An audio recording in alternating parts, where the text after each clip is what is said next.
வைக்கிறாரு. நாம் தமிழர் கட்சி தலைவர் தாவேக்காவை கடுமையாக விமர்சிக்கிறீங்க. இதுக்கு காரணம் உங்களுடைய அரசியல் இருப்பை விஜயுடைய வருகை கேள்விக்குள்ளாக்குது அப்படின்ற அச்ச உணர்வா, இல்லை உண்மையாவே கொள்கை மோதல் இருக்காதுல? இல்லை, இப்போ நாம் தமிழர் கட்சியினுடைய இடத்தை, நாம் தமிழர் கட்சியினுடைய இருப்பை விஜயோ தாவேக்காவோ அதுக்கு ஒரு பாதிப்பை ஏற்படுத்தும் அப்படின்னா ஃப்ரம் த பிகினிங் நாங்கள் வந்து எதிர்த்திருப்போம். அப்போ நாங்கள் வந்து அதை செய்யலை. அப்போ இந்த தமிழ்நாட்டில் ஒரு சக தமிழனாக அவர் கட்சி ஆரம்பித்து வர்றாரு, அரசியலில் வர்றதுக்கான வாய்ப்புகள் உரிமைகள் அவருக்கு இருக்குது அப்படின்ற விதத்தில் நாம் அதை வந்து ஆதரித்தோம். அப்போ மாநாட்டு அன்னைக்கு காலை முதற்கொண்டு நாம் வந்து அதுக்கான வாழ்த்துக்களை சொல்லியிருக்கிறோம், ஆதரவு கொடுத்துருக்குறோம். ஆனால் மாநாட்டினுடைய முதல் மாநாட்டினுடைய இந்த விக்கிரவாண்டி வீசாவில் நடந்த அந்த மாநாட்டினுடைய உரையில் அவர் தமிழ் தேசியத்தையும் திராவிடத்தையும் பொருத்தி பேசினார். இப்போ நாம் தமிழர் கட்சியை பொறுத்த வரைக்கும் எங்களுடைய கட்சியினுடைய முகமாக அண்ணன் சீமான் அவர்கள் இருந்தாலும் எங்கள் கட்சியினுடைய முதுகெலும்பு அப்படின்றது வந்து நாங்கள் ஏந்திருக்கக்கூடிய சித்தாந்தமும் கொள்கையும் தான். அப்போ நாம் தமிழர் கட்சிக்கு இருக்கக்கூடிய இந்த செல்வாக்காக இருக்கட்டும், இளைஞர்கள் மத்தியில் இருக்கக்கூடிய இந்த வீச்சாக இருக்கட்டும், தன்னலமற்று போராடக்கூடிய இந்த இளைஞர்கள் நாங்கள் வென்றெடுத்ததாக இருக்கட்டும், சமரசமற்று தனித்து நின்று நாங்கள் 8% வாக்குகளை பெற்று 3வது பெரிய கட்சியாக இன்றைக்கு தேர்தல் ஆணையத்தில் அங்கீகரிக்கப்பட்ட கட்சியாக மாறி இருக்கிறோம் அப்படின்னா இது எல்லாவற்றுக்குமே காரணம் நாங்கள் கொள்கையை விதைத்து அதன் மூலியமாக பெற்றிருக்கக்கூடிய இதுதான். அப்போ நாம் தமிழர் கட்சிக்கு கொள்கை தான் முதுகெலும்பு. இப்போ இந்த கொள்கையில் ஏதாவது சமரசத்தை நாம் தமிழர் கட்சி செய்யணும்னா அது செய்யாது, அதுக்கு வாய்ப்பு இல்லை. அப்போ இந்த கொள்கையோடு இன்னொரு கொள்கையை முடிச்சு போடக்கூடிய வேலையை விஜய் செஞ்சார். இதுதான் அடிப்படை பேசிக். அப்புறம் தமிழ் தேசியம் என்கிற ஒரு கொள்கை, அதற்கு எதிராக நாங்கள் திராவிடத்தை முன்னிறுத்துறோம், இந்திய தேசிய கொள்கையை முன்னிறுத்துறோம். இப்போ இரண்டுமே எங்களுக்கு வந்து 2 எதிரிகள். இப்போ இந்த இரண்டையும் ஏதாவது ஒன்னோடு இந்திய தேசியத்தோடு தமிழ் தேசியம் பொருந்துமானா பொருந்தாது. தமிழ் தேசியத்துக்கு நேர் எதிரான கொள்கை இந்திய தேசியம், தமிழ் தேசியத்துக்கு நேர் எதிரான கொள்கை திராவிடம். ஆனால் இவர் என்ன பண்ணார் அப்படின்னா திராவிடமும் தமிழ் தேசியமும் இரு கண்கள்னு அதை பொறுத்துறாரு. அப்போ நாம அங்கே கேட்குறோம், அங்கே கேள்வி எழுப்புறோம். இது மாதிரி விஜய் ஒவ்வொரு இதுலையும் ஒவ்வொரு நிலைப்பாடு எடுக்கிறப்ப நாம் அதை வந்து தவறுன்னு விமர்சிக்கிறோம், விஜய்க்கு வந்து கொள்கையை வந்து கேள்விக்குள்ளாக்குறோம். இப்படி எல்லாமே வந்து கொள்கை ரீதியான எதிர்ப்பு தான். இப்போ நாம் தமிழர் கட்சியை பொறுத்த வரைக்கும் நாங்கள் எல்லா விஷயத்திலையும் ஒரு தெளிவான கொள்கையோட பயணிக்கிறோம். காட்டு வளம், கனிம வளம், நீர் வளம், மாநில உரிமை, மாநில சுயாட்சி, இந்த மண்ணினுடைய மொழி உரிமை எப்படி பாதுகாக்கப்படணும், கல்வி உரிமை எப்படி இருக்கணும், வேலை வாய்ப்பு எப்படி இருக்கணும், பொருளாதாரத்தை எப்படி மேம்படுத்தணும், தற்சார்பு பொருளாதாரம் என்ன இப்படின்னு நாங்கள் பேசினதோடு மட்டும் இல்லாமல் 2016 தேர்தலே அதை ஒரு டிராஃப்ட் ஆகும் அங்கே எப்படி செயல்படுவோன்றதை ஒரு மேனிஃபெஸ்டோவாகவும் நாங்கள் கொடுத்துருக்குறோம். அதனுடைய நாங்கள் வந்து அப்டேட்டட் வெர்ஷனை இந்த தேர்தலில் நாங்கள் கொடுக்குறோம். அப்போ கொள்கையை தெளிவாக வகுத்து வச்சுட்டு நிற்கிறோம். சரி, இப்போ நான் தான் ஒரு முடிச்சிடறேன். அப்போ தாவேக்காவை பொறுத்த வரைக்கும் அவங்களோட கொள்கைன்னு கேட்டால் கொள்கை கிலோ என்ன விலைன்னு கேட்குற இடத்துல அவங்க இருக்கிறாங்க. அப்போ நாம் தமிழர் கட்சிக்கும் தாவேக்காவுக்கும் அப்படின்ற மோதல் வந்து கொள்கை முதல்ல அவங்களுக்கு கொள்கையே இல்லையே. தாவேக்கா கிட்ட என்ன கொள்கை தானே இதுவரையும் கேட்குறோம். ஏன்னா கொள்கை இருந்துச்சு அப்படின்னா இவங்க ஒவ்வொரு தமிழ்நாடு சந்திக்கக்கூடிய இஷ்யூலையும் அதில் ஒரு ஸ்டாண்ட் எடுப்பாங்க. திருப்பரங்குன்ற இஷ்யூ தமிழ்நாட்டை ஒரு தமிழ் ஒரு மொழி கொண்ட மக்களை, ஒரு பேசக்கூடிய ஒரு இனத்தினுடைய மக்களை பிளக்கக்கூடிய வேலையை எங்க பாஜகவும் இந்த தூக்கும்போது செய்யுது திருப்பரங்குன்றத்தில். ஒரு புரிதல் எனக்கு ஒரு சந்தேகம் இருக்கு. திராவிட கொள்கையை கையில் ஏந்திதான் தமிழ்நாடு வளர்ச்சி பாதையில் இன்னைக்கு மத்திய அரசுடைய டேட்டாவின் அடிப்படையில் தமிழ்நாடு முதல் மாநிலமா இருக்கு அப்படின்னு சொல்லிட்டு ஒரு கிளாரிட்டி தராங்க. இப்ப அதுல ஒத்துக்கொண்டுதான் இப்ப தமிழக வெற்றி கழகம் என்ன சொல்றாங்கன்னா திராவிடமும் தமிழ் தேசியமும் எங்களுடைய இரு கண்கள் அப்படின்றாங்க. இதுல முரண்பட்டு நிக்கிறீங்களா? இல்ல, அடிப்படையில் தமிழ் தேசியத்தினுடைய கூறு அப்படின்னு என்னன்னா இந்த மண்ணில் வாழக்கூடிய தமிழை தாய்மொழியாக கொண்ட மக்கள் தமிழர்கள்.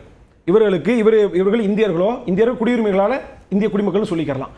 இனம் தமிழ் இனம் தான், திராவிடர்கள் சொல்லக்கூடாது. திராவிடத்திற்குன்னு ஒரு மூல மொழி கிடையாது, தமிழ் மொழி தான். தமிழிலிருந்து கிளைத்த மொழிகள் தான் இந்த 4 மொழிகள் நாங்கள் சொல்றோம். அப்போ தமிழர், தமிழ் தேசியம், தமிழர் நாடு இதுக்குள்ள நாங்கள் நிற்போம். நாங்கள் திராவிட நாடுன்ற உருட்டுக்குள்ளேயோ இதுக்குள்ள போக மாட்டோம். திராவிட மொழி குடும்பம்ன்ற இதுக்குள்ள போக மாட்டோம். இவங்க திராவிடன் புரோட்டோலாக் சொல்றாங்க, இதுக்குள்ள நாங்கள் போக மாட்டோம். இதுதான் அடிப்படை. அப்போ தெளிவான கோட்பாட்டோட நாங்கள் நிற்கிறோம். ஆனால் நாங்கள் வந்து ஒவ்வொரு இஷ்யூ வரும்போதும் அதில் தெளிவான ஸ்டாண்ட் எடுத்து நிற்கிறோம். இப்போ விஜயை பொறுத்த வரைக்கும் திருப்பரங்குன்றத்தில் வாய்மூடி இருக்கிறது. ஏன்னா அவங்ககிட்ட கொள்கை இல்லை, சமூக நீதி குறித்த கொள்கை இல்லை, மதச்சார்பின்மை குறித்த கொள்கை இல்லை. கேட்டால் நாங்கள் வந்து மதச்சார்பற்ற சமூக நீதின்றாங்க. இப்போ மதச்சார்புள்ள சமூக நீதினு ஒன்று இருக்குதா? சமூக நீதி என்றாலே அது மதச்சார்பற்றது தான். சமூக நீதிக்கு எப்படி மதச்சார்பு இருக்க முடியும்? இப்படி பல விஷயங்களையும் கேள்வி எழுப்பலாம். அதே மாதிரி இப்போ சமூக நீதி குறித்து மதச்சார்பற்ற சமூக நீதின்றாங்க. ஏன் கவின் ஆணவ படுகொலைக்கு வாய் திறக்கல அப்படின்னா அது குறித்து இல்லை. அப்ப என்னன்னா கொள்கை இல்லை என்பதற்கு தெளிவான சான்றுகள் இதெல்லாம். முதல் சுட்டு கருத்தார் திரு முஸ்தபா, நடிகர் நாடாள தயாராகி விட்டார் அப்படின்ற விமர்சனம் விஜயை நோக்கி தான் அப்படின்றாரு கோட்டீஸ்வரன். ஒரு கதாநாயகன் வழிபாடு, ஒரு ஹீரோயிக் வர்ஷிப் முறை அப்படின்றது ஒரு மதமா மாறி தமிழ்நாட்டை வந்து இழுத்துட்டு போகுது அப்படின்றாரு. உங்களுடைய கருத்து? அவர் எந்த துறையிலேருந்து வந்தார்? சீமான் அவர்கள் வந்து பார்த்தீங்கன்னா நடிகர் நாளாடக்கூடாது, நடிகர் வந்து இந்த நாட்டையே ஆளக்கூடாதுன்னு சொன்னால், சீமான் வந்தது வந்து பார்த்தீங்கன்னா அப்படி பிறப்பிலிருந்தே பொலிட்டிக்கல் சயின்ஸ் படித்து அரசியல் கற்று இந்த மண்ணுக்காகவும் இந்த மக்களுக்காகவும் போராடி தான் வந்தார். அவரே நடிகர் தானே சார். அந்த நடிகரை வைத்திர கூட்டம் தானே வச்சு நாம் தமிழர் என்ற ஒரு இயக்கத்தை நடத்திட்டு இருக்கிறாரு. இன்னும் சொல்லும் போது ஜீரோலேருந்து வராங்க. இப்போ தமிழக வெற்றி கழகம் 2026 சட்டமன்ற தேர்தல் தான் களம் காண போகுது. எல்லா பார்ட்டியுமே நீங்கள் டிஎம்கே எடுத்துக்கோங்க, ஏடிஎம்கே எடுத்துக்கோங்க, நாம் தமிழர் எடுத்துக்கோங்க, நீங்கள் எந்த இதர பார்ட்டி எடுத்துக்கிட்டாலும் ஜீரோலேருந்து தான் வந்து பார்த்தீங்கன்னா அரசியல் களத்தில் நிற்க முடியும். இந்த நாம் தமிழர் வந்து இன்றைக்கி கொள்கையை நாங்கள் வச்சுருக்கிறோம், மண்ணுக்கான கொள்கை, மக்களுக்கான கொள்கை, மொழிக்கான கொள்கை, அதையும் தாண்டி நாங்கள் இல்லை சார். திமுக முதல் தேர்தலை சந்திக்கல, அவங்க வெளியிலேருந்து ஆதரவு கொடுக்குறாங்க. அடுத்ததாக அதிமுகவுடைய நிறுவனர் டாக்டர் எம்ஜி ராமச்சந்திரன் திமுகவில் ஒர்க் பண்ணுறாரு. ஒரு 19 ஆண்டுகள் திமுகவில் தொடர்ந்து பணிபுரிகிறாரு, கட்சி பணியில் ஈடுபட்டுறாரு, முக்கிய பொறுப்புகளை வச்சிருக்காரு, ஒரு பெரிய எக்ஸ்பீரியன்ஸ் இருக்குது. இப்போ விஜய் அப்படின்றத நீ எந்த எக்ஸ்பீரியன்ஸை நீங்கள் ரேட் பண்ணுவீங்க? இல்லை சார், என்ன கேட்குறேன், எம்ஜிஆர் அவர்களுக்கு பார்ட்டியை தொடர்ந்து எல்லாரும் தன்னை முன்னிறுத்தி ஃபஸ்ட்டு தேர்தலாம் சந்திக்கிறாரு. நீங்கள் வந்து இடைத்தேர்தலை சந்தித்தாலும் தன்னை முன்னிறுத்தி அப்போ அனைத்து இந்திய அண்ணா திராவிட முன்னேற்ற கழகம் பார்ட்டி ஓப்பன் பண்ணி ஒரு புது பார்ட்டியாக தான் வந்து பார்த்தீங்கன்னா மக்கள் மன்றத்தில் போய் கொண்டு போய் சேர்த்து அந்த சின்னத்தை சேர்த்து கொண்டு வரார். மக்கள் வந்து அங்கீகாரம் கொடுக்குறாங்க. இது வந்து அதுக்கு முன்னாடி வரைக்கும் பார்த்தீங்கன்னா ஏடிஎம்கேவோட ஓட் பேங்க் யாரும் சொல்ல முடியாது. ஏன்னா அன்னைக்கு அரசியல் களத்தில் நிற்கல. இடைத்தேர்தல் இடைத்தேர்தல் சொல்லிருக்க முடியும். ஆனா தாவேகா இடைத்தேர்தலை தவிர்த்துருச்சு. இல்ல தவிர்க்கல சார், நீங்க தவறா சொல்றீங்க. தாவேகா 2000 போட்டியிடல கிடையாது. ஒரு மக்களவை தேர்தல் நீங்க சந்திக்கல கிடையாது சார். நீங்க தவறான விஷயம். இல்ல மக்களவை தேர்தல் என்ன தவறு? நீங்க சொல்லக்கூடியது தவறு. இல்ல கட்சி தொடங்கின பிறகு தேர்தல் நடந்துச்சா? தவறா செய்தி. இல்ல கட்சி அப்படி கிடையாது. என்னைக்கு கட்சி தொடங்கினது? 2026ல தான் நாங்க அரசியல் களத்தில் நிக்க போறோம். கட்சி என்னைக்கு தொடங்கினீங்க? விஜய் அவர்கள் சொல்லிட்டாரு. கட்சி தொடங்கினது என்னைக்கு சார்? நீங்க பார்ட்டி பிப்ரவரி 10 2024 அப்புறம் நீங்க வந்து பாராளுமன்ற தேர்தல் வந்திருக்கலாம், இடைத்தேர்தல் வந்திருக்கலாம், சீமான் மாதிரி ஈரோட்ல டெபாசிட் போயிருக்கலாம்.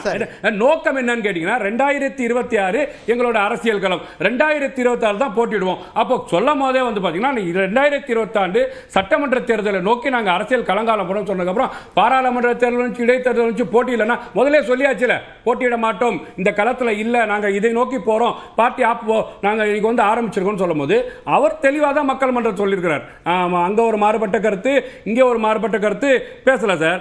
அங்க பெரியாரை காதல்னு சொல்லி நேசித்தவர்கள் இன்னைக்கு பெரியாரை எதிர்க்கிற அந்த கொள்கையில விஜய் அவர்கள் இல்லை. நான் கேட்கிறேன், நீங்க சொல்லக்கூடிய கொள்கை இந்த மக்களுக்கான கொள்கை, மாட்டுக்கான கொள்கை, மீனுக்கான கொள்கை, கோழிக்கான கொள்கை, ஒட்டகத்துக்கான கொள்கை, எல்லா கடலுக்கான கொள்கை, எல்லா கொள்கையும் நீங்க சொல்லி தமிழ்நாட்டில் நீங்க ஏழ்றையா தானே இருக்கிறீங்க.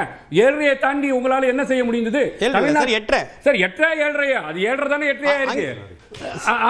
தமிழ்நாட்டு அரசு நீங்க தான் ஃபேக்டா பேசணும். ஒரு அங்கீகரிக்கப்பட்ட 8ன்றது ஒரு பெஞ்ச்மார்க் சார். தேர்தல் ஆணையம் கொடுத்திருக்கக்கூடிய என்ன பண்ண சார்? நீங்க அன்டெஸ்டட். அந்த அங்கீகரிக்கப்பட்ட கட்சி, நீங்க அன்டெஸ்டட். எத்தனை வாட்டி நின்னு போறாங்க நீங்க பாத்துருக்கீங்களா? நான் நீங்க தேர்தல்ல நிக்கல, அதுதான் சொல்றேன்.